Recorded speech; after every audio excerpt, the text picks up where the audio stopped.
Okay, so Chad, it's really nice to meet you, and we drove in to have a conversation with you. I understand you're walking across Canada. Yes. Maybe you could tell me a bit about what you're doing and why you're doing it. Okay. Well, I'll go back a little bit in my history. Spent 8 years as an RCMP auxiliary constable in northern Alberta.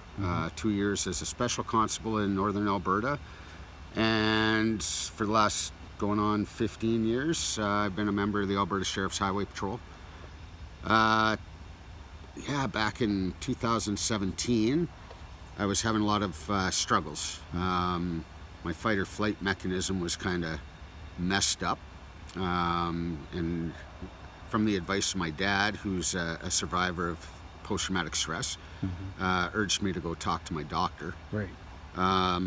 My doctor at the time had said that I had post-traumatic stress-like symptoms, and he was on the ball with getting me referrals. So I spoke to a psych nurse in Alberta, who then referred me on to a psychiatrist, and diagnosed with post-traumatic stress. So for me at that moment in time, it was good. It was good to know what was going on with me, versus just being upset and angry. And my road to recovery was going to be a good thing. Right. I ended up getting in touch with a psychologist who had no idea on how to deal with emergency service personnel or post-traumatic stress. So within 3 or 4 sessions, I said, screw this, therapy is horrible. This guy's inflicting more pain upon me. And I, like so many of us, I think, when you want that help and that appropriate help's not there, we get scared of the system, and it's something we don't want to go through again. So we rely on medication to keep us on the straight and narrow. Yeah, so I continued doing my thing and enjoying my job for the most part. I would still feel the fight or flight mechanism wasn't working right, but felt better. And then in July 18th, 2020, so we're coming up on the 2-year anniversary of a tourist bus crash in Jasper National Park. Mass casualty, few fatals. 6 of us law enforcement people, the first on scene, and not having much more than our little first aid kits in the trunks of our car, and no fire, no EMS, no real help. So dealing with a mass casualty event, when you don't have the tools, as you can imagine, is chaos. Yeah, and I won't go into the details of that. It's shortly after, a few days after that crash, I was with my now ex, and we had pre-planned vacation with a lot of her family, and 2 weeks worth of that. So 2 weeks of I could not talk about what I observed that day in the Rocky Mountains. Right after the vacation, I had a total post-traumatic stress breakdown. Right. Literally lost my shit over something that would be so small to the outsiders that don't understand what goes on in our head. And yeah, we ended up having a major fight. I went out and got my friend Captain Morgan and sat around in the backyard.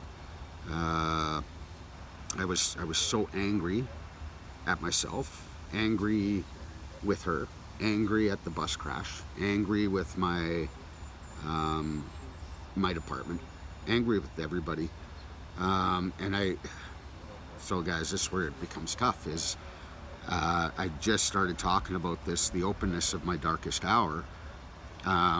So my darkest hour was sitting around that campfire with Captain Morgan. I just kept looking at the bottle and had my truck keys in hand, and I knew what I was going to do. It was, I think great thing in the emergency service world is the outcome of a high-speed crash with no seatbelt. And so I had a plan in place, and for whatever reason,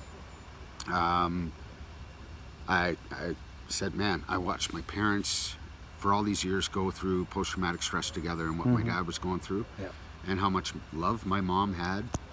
for him, sticking by his side. And then thought, man, I know the ripple effect of suicide, and I can't do that to people. Right. So, hammered, absolutely drunk, I just went on social media, hey guys, I'm walking across the country, and whoever's in, and the next day I woke up and I'm like, I don't think that was real. And I got in shit from my spouse because she had seen this post on social media. I'm like, fuck, it happened. So, anyways, I remained going to work, was just kept planning this big event. We had picked a date, we're working towards it. It was good for my mental health. And yeah, I didn't talk about the bus crash. I had people in the department saying, you need to get a medal for this, you need to get an award, tell your story. I'm like, I'm not ready to tell my story. And it started taking a toll. So remaining at work with no help. December of that same year, 2020, there was a serious motor vehicle collision, obviously, and I was literally 15 seconds away from it. And I just wouldn't go. I kept writing speeding tickets, and finally it kicked in that I should probably go, but I froze. I couldn't deal with what was going on at that crash. Felt that I was very complacent. So I talked to my sergeant, said I want a new patrol area. I think I'm complacent. So I had a month of a new patrol area, and February 3rd of 2021, I was afraid to go to work. I was in my uniform, going to my patrol car, and I was finding every reason why I should not hit the highway. And my brain was so, like, something bad's gonna happen. So I'd phoned my sergeant, said, man, like, something's not right with me. And he knew right away. He's like, dude, you have not dealt with this bus crash. You are going through a separation with your spouse, and you plan this freaking walk across Canada. Like, go talk to your doctor. So from there, I ended up getting amazing help, but I've been off work since February 3rd of 2021. And the help that I've been fortunate enough to receive has been top notch, and so I'm fortunate. But I think from the time that I announced the walk to the time that I went back to ask for help, people had put me on such a pedestal. Mr. Mental Health Advocate for Emergency Services, and I would preach to people, ask for help. You know, I will help you find help. And I was too afraid to ask for help myself. So it took a big toll. So everything about from then to now has been so backwards, where, you know, the bus crash happened, I should have gotten help. But that post-traumatic stress manifested. The demon just, it kept growing in my head, and it was just doing horrible things. And you know, an amazing journey. That I'm getting more comfortable talking about it now. And it's interesting, Chad, because the things that you're describing right now is so indicative of first responders' PTSD experiences. You talked about anger, you talked about avoidance, you talked about alcohol abuse, and other things, and that's very indicative of first responders, police, fire, ambulance, and things of that nature. You know, so it's, and I think, man, if you're ever worried about what one of your fellow members is going through, watch those signs, because that anger, and it might be whether it's in the office or out on the street, and how they're dealing with somebody, and they might not have been that way 2 weeks ago, but it's something somewhere triggered. And like my post-traumatic stress is not all that one incident in Jasper. I've got accumulated post-traumatic stress leading up to that, and all the shit that I've buried and kept inside and never talked about, because you don't want to bring that home to your families. But you're also too afraid to talk about it in the work environment, because you believe you're going to be judged. That's or right. you called a pussy. You know, just suck it up. There's going to be more of that. This is what you signed up for. And I'm like, man, I didn't sign up for this. I know now, through education and learning about myself, and we're talking about more, is what we sign up for. Yes, there's trauma that is going to come from what we signed up for. but I did not sign up to pick up body parts off a highway or watch somebody suffer and I can't do anything about it. And it really sucks when you're an empath and you feel, but I can't do anything for you. And it keeps building. But when you're trying to look out for a friend or a partner, is watch those signs. Yeah. And it's gonna be, we talk about that freely. The hardest thing we can ever do is ask our partner if they're okay. Yeah. Right? And because you're afraid of reaction. Yeah. And what's that going to do to them? Where I flip that around now and say the best thing somebody could have asked me over the years is, are you okay? Yeah. Most people in the civilian world wouldn't understand how big of an impact that question can have. Yeah. And it's either, oh yeah, I'm fine, which is probably bullshit because that's how us cops roll. Or it's, no, I'm not okay. Yeah. And that opens up conversation. But that's a hard thing to ask, though, isn't it? It is absolutely hard. And if you do ask it, it's a hard thing to ask in a way that you truly mean it. Yeah. Sometimes you do it you feel obligated to make that question. How you doing? You doing okay? No. How are you really doing? Yeah. You know, and that's little the pine conversation. question. Yeah. How you really doing? How you really doing? My psychologist, who I'll meet with today at 5 our time, I guess. And he calls me out on it every Wednesday. How are you really doing? Well, okay, since you asked. And but I just try and tell him everything's good. Like Sure. we're all with being on the road with Rick and Natasha. Oh yeah, everything is just peachy keen.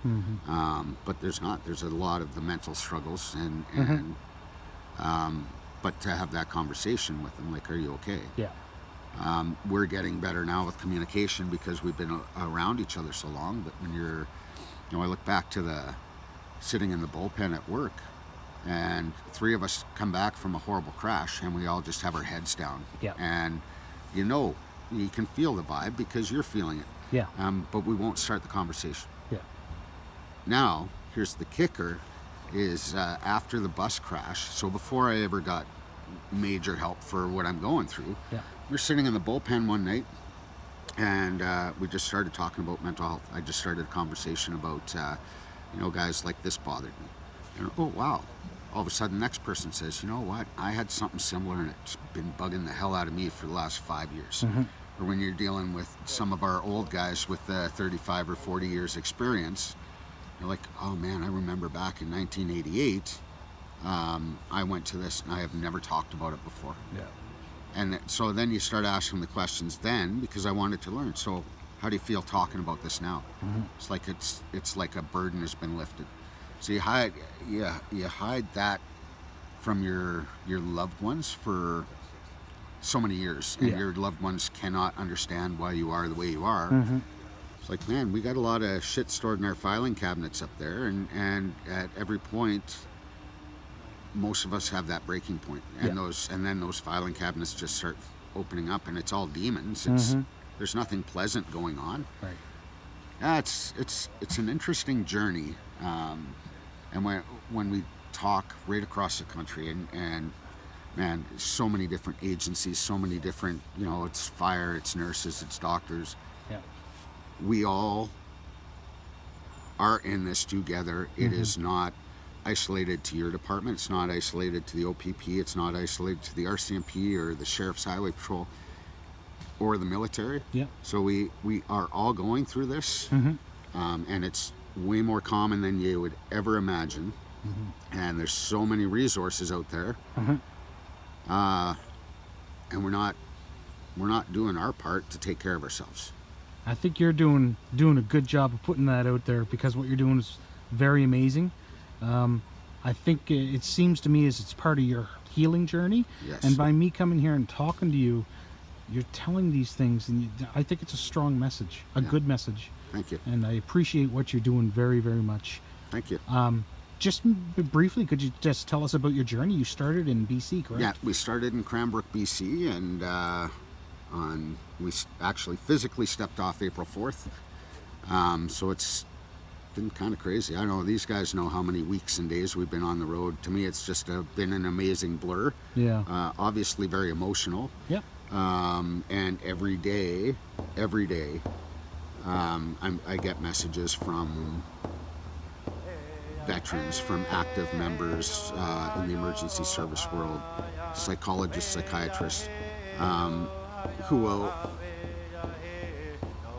just let us know what we're doing is inspiring, and it's motivated them to do something, whether it's just getting off the couch and going for a 28-minute walk, Sarge, and or go ask for help.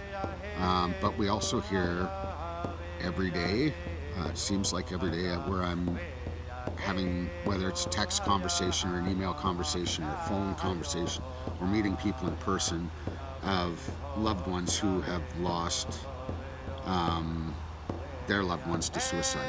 So when you talk to a mother or a sister or the wife of somebody who has died by suicide because of post-traumatic stress, and you see the effect, that freaking ripple effect of how much damage that does to your loved ones. And I more so now urge people to get help. So that you're in such a dark place, and I know that pain because I know the night that I had the plan and I was going to die. And learning more and more now is like how horrible would it have been, because there are people that love me, there are people that want to be around me, but that demon in your head is overpowering.